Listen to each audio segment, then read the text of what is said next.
लेकिन भाजपा की जो नीतियां हैं वो इस देश के गरीब के, पिछड़े के, दलित के, अक़लियत के खिलाफ हैं। वो जग जाहिर हैं, पहले से भी वो खिलाफ थे। तो जो उनका इरादा था, जो उनकी विचारधारा था, उसके हिसाब से तो उन्होंने किया कुछ लोगों के लिए। बाकी जो यहाँ का बहुसंख्यक समाज है, 90% लोग हैं, उनके लिए ये शासन बहुत ख़राब है, उनके लिए अच्छा नहीं। उत्तर प्रदेश 2022 विधानसभा चुनाव नज़दीक आ रहा है। आपको बता दें सियासी गलियारे में हलचल तेज़ हो गई है। इस सिलसिले में हम बात करेंगे जन अधिकार पार्टी के संस्थापक और राष्ट्रीय अध्यक्ष श्री बाबू सिंह कुशवाहा साहब से। सर, सबसे पहले आपका स्वागत करते हैं। थैंक यू, धन्यवाद। सर, अगर हम भाजपा के कार्यकाल की बात करें तो आप किस तरीके से देखते हैं उसको? देखिए, भाजपा का जो कार्यकाल है, भाजपा की जो नीतियां हैं, भाजपा जो करना चाहती थी वो उसने किया। लेकिन भाजपा की जो नीतियां हैं वो इस देश के गरीब के, पिछड़े के, दलित के, अक़लियत के खिलाफ हैं। वो जग जाहिर हैं, पहले से भी वो खिलाफ थे। तो जो उनका इरादा था, जो उनकी विचारधारा था, उसके हिसाब से तो उन्होंने किया कुछ लोगों के लिए। बाकी जो यहाँ का बहुसंख्यक समाज है, 90% लोग हैं, उनके लिए ये शासन बहुत ख़राब है, उनके लिए अच्छा नहीं। सर, जब चुनाव का माहौल आता है तो ऐसी सिचुएशन क्रिएट हो जाती है कि जो भाजपा को वोट ना दे वो देशद्रोही है। तो इस सिचुएशन से कैसे इंसान बाहर निकलेगा? देखिए, ये सिचुएशन क्रिएट हो नहीं जाती, हम खुद करते हैं। हमारे बहुत सारे साथी, जाने अनजाने में बहुत सारे हमारे पत्रकार साथी जानबूझ के ऐसी चीज़ें क्रिएट करते हैं कि ऐसा माहौल बन जाता है। नहीं, अगर बुद्धिजीवी लोग, पढ़े लिखे लोग अगर इस बात को कहें, लोगों के बीच में चर्चा करें, तो ये मुद्दा कभी ना बने। लेकिन जो बुद्धिजीवी लोग हैं, जो समझदार लोग हैं, वो अपने आप को पीछे खो जाते हैं, इसलिए ऐसी चर्चाएं हो जाती हैं। सर, बुद्धिजीवियों की आपने बात करी। अगर हम इस बार बात करें तो ओबीसी और एसटी एसटी में अगर आप देखें, अल्पसंख्यकों के ऊपर जो इस सरकार ने सबसे ज़्यादा एनएसए लगाया है और कुर्की के आदेश करे हैं, वो बुद्धिजीवी जो आगे आए उनके ऊपर ये कार्रवाई हो, उस पर आपका क्या कहना है? असल में देखिए, आपका अध्ययन जो है, क्या शुभ नाम आपका है? आकिब। आकिब जी, आपको इस पे अध्ययन करना चाहिए। सच में ऐसा नहीं है जैसा आप सोचते हैं। जितनी कार्रवाइयाँ होती हैं, जितना नुकसान हुआ है इस गवर्नमेंट के बाद, शेड्यूल कास्ट और बैकवर्ड का हुआ है, और बड़े पैमाने पर बैकवर्ड का हुआ है। बैकवर्ड को, शेड्यूल कास्ट को मुसलमान दिखाया जाता है कि मुसलमान आपका विरोधी है, देखो हम इसके ऊपर कार्रवाई करते हैं, आप खुश हो जाइए। लेकिन सच मामले में नुकसान बैकवर्ड शेड्यूल कास्ट का होता है।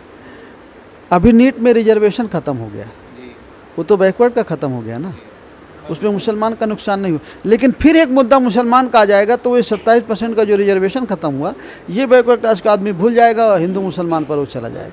सच ऐसा नहीं। आप मुकदमे देखिए, आप इनकाउंटर देखिए, आप उत्पीड़न देखिए, आप जितना उत्पीड़न की घटनाएं पाएंगे बैकवर्ड शेड्यूल कास्ट की, जितनी हत्याएं पाएंगे, उसमें से आप मुसलमान भाई को बहुत कम पाएंगे।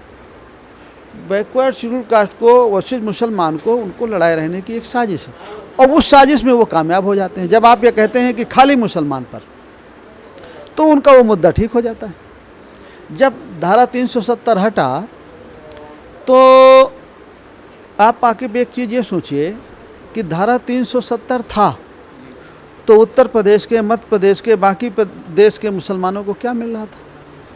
कुछ नहीं मिल रहा था। और यहाँ के हिंदू का क्या जा रहा था? कुछ जा भी नहीं रहा था, यहाँ के मुसलमान को कुछ मिल नहीं रहा था। लेकिन जब धारा 370 हटा तो यहाँ के हिंदू को क्या मिल गया? कुछ नहीं मिला। यहाँ के मुसलमान का क्या गया? कुछ नहीं गया। मुद्दा मिला हिंदू मुसलमान का, और उस मुद्दे में उनको वोट मिल जाता है।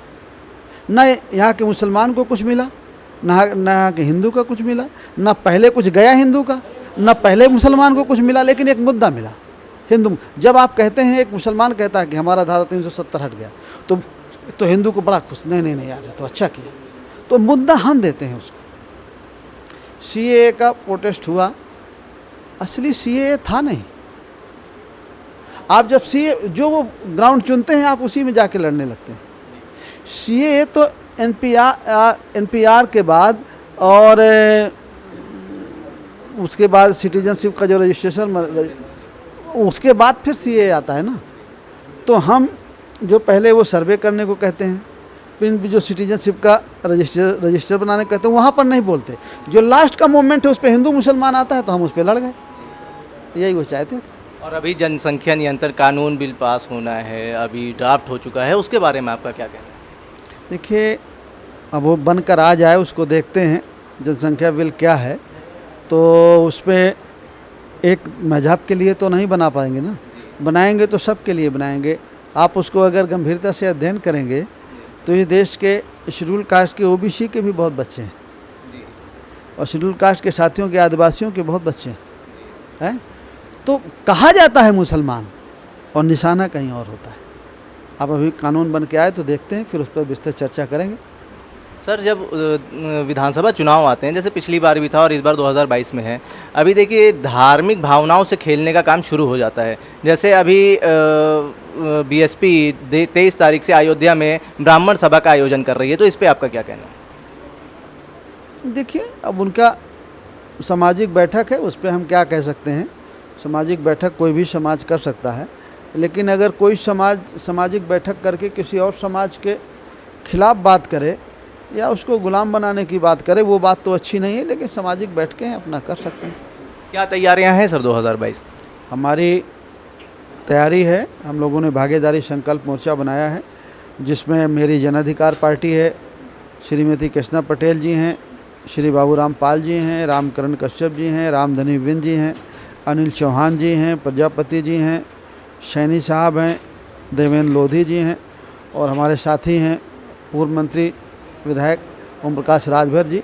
हम लोगों ने, इतने लोगों ने मिल करके भागीदारी संकल्प मोर्चा बनाया, और हमारा भागीदारी संकल्प मोर्चा उत्तर प्रदेश की 403 सीट में तैयारी कर रहा है और लड़ेगा, मजबूती के साथ लड़ेगा। लेकिन अगर इस दरमियान बीजेपी को हराना है तो कोई बड़ी पार्टी, हमारे तो छोटी छोटी पार्टियां हैं, अगर बड़ी पार्टी कोई हमारी विचारधारा से सहमत है, गरीब को, कमज़ोर को, किसान को, मजदूर को न्याय देना चाहती है, हमारा जो नारा है, जिसकी जितनी संख्या भारी उसकी उतनी हिस्सेदारी, किसी के साथ गलत ना हो, जिसका जितना हिस्सा है हर क्षेत्र में उसको मिल जाए, चाहे सरकारी नौकरियां हैं, प्राइवेट हैं, या इस देश की धन संपदा है, ज़मीन जायदाद है, सब में जो विकास का पैसा है, जो चीज़ें हैं, सबको जिसकी जितनी आबादी है उतना हिस्सा उसको मिल जाए। ना उनके साथ जास्ती हो, ना हमारे साथ जास्ती हो। जो इस विचार को मानता है, जो इस नारे के साथ है, उसके साथ हम लोग आगे चल सकते हैं। बहुत बहुत शुक्रिया सर।